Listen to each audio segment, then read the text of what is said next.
John Ulzheimer is known as one of our nation's most recognized credit experts. Having worked for 28 years in the credit industry, John has become one of the most prolific speakers about credit and the go-to authority on answers to credit-related questions.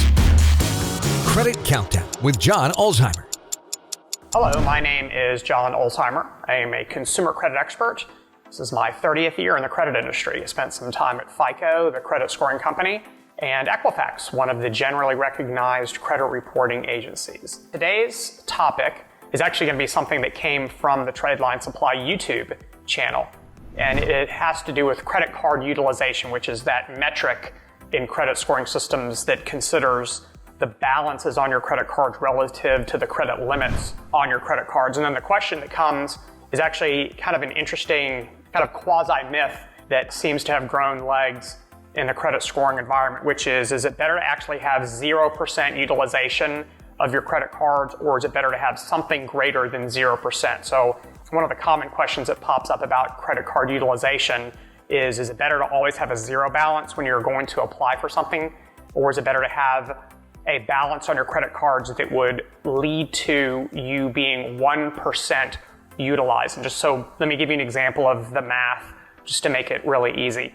So utilization, again, is just a math problem. It's the balances divided by your limits on your credit cards multiplied by 100, and that yields a percentage. And so if you had a credit card with a $100 credit limit, which is very unlikely, but let's just say you did, and you had a $50 balance appearing on your credit report, then you would be 50% utilized on that credit card, because 50 divided by 100 is 0.5 times 100 is 50%. That percentage is very influential in your credit score. And so the higher that percentage, the fewer points you're going to earn for that particular metric. And so your credit score is likely going to be lower as a result. So what you want to do as a consumer who's applying for credit is you want to make sure that that balance is as low as it possibly can be. So this doesn't necessarily require that you pay your balance in full every single month. However, if you are going to be applying for something expensive like a home or a car loan, where every single basis point in the interest rate is very important to you because it means real money that you're paying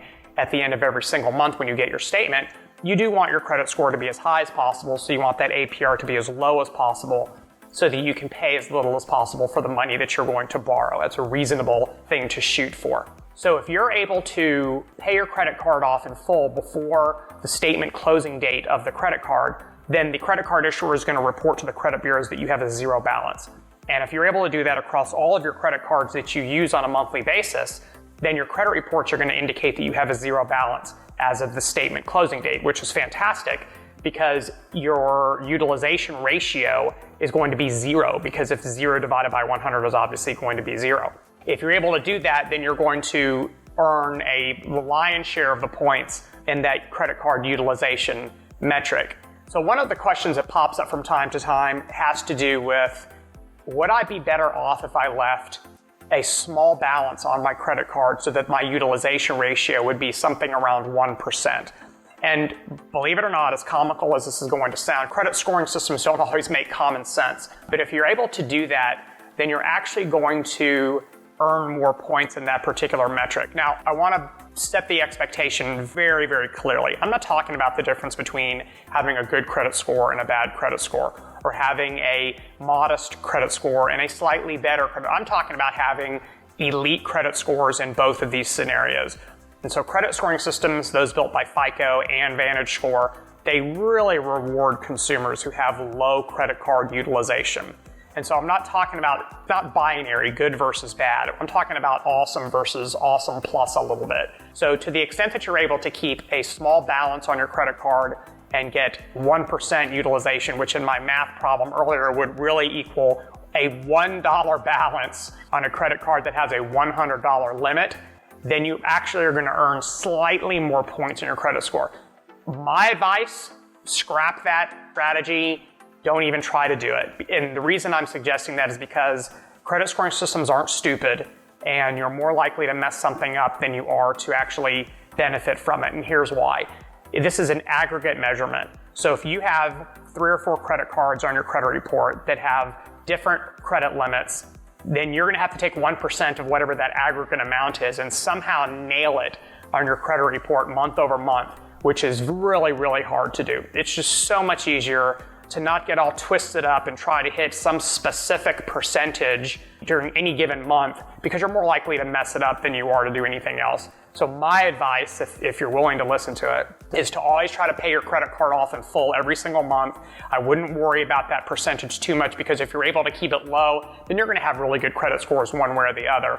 And you don't need to have an 850 credit score to qualify for the best deals that lenders have to offer. If your scores are 760 and above, the best published interest rates for everything are 760 and above. Mortgages are 760 and above. Auto loans are 720 and above. This weird strategy of trying to nail 1% month over month just to get your credit score a little bit higher is really unnecessary, because if you're able to get 760 and higher, which you don't need to have 1%, you don't even have to have 0% utilization in order to have a score higher than 760. So this is an achievable goal without coming up with some kind of weird strategy to try to nail 1%. So that would be my advice to you. There's a lot of incorrect information floating around out there and kind of in the blogosphere that your percentage should be lower than 50% or lower than 30%. That's fine.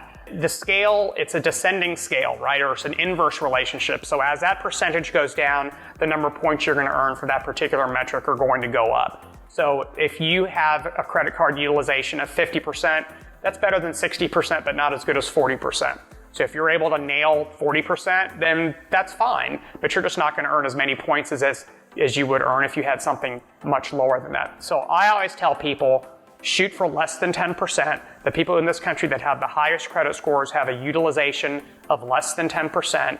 That's a much easier target to hit month over month. You don't have to do kind of crazy usage shifts with your credit cards. You don't have to pay your balances off in these weird amounts throughout the month just to try to nail 1%. So that would be my advice to you. So thank you very much for watching. Don't try to hit 1%. Just pay your balances in full every month if you're able to do so. Thanks for watching and have a great rest of your day. And if you have any comments, leave them in the section below. For more videos and credit tips from John Ulzheimer, go to www.tradelinesupply.com.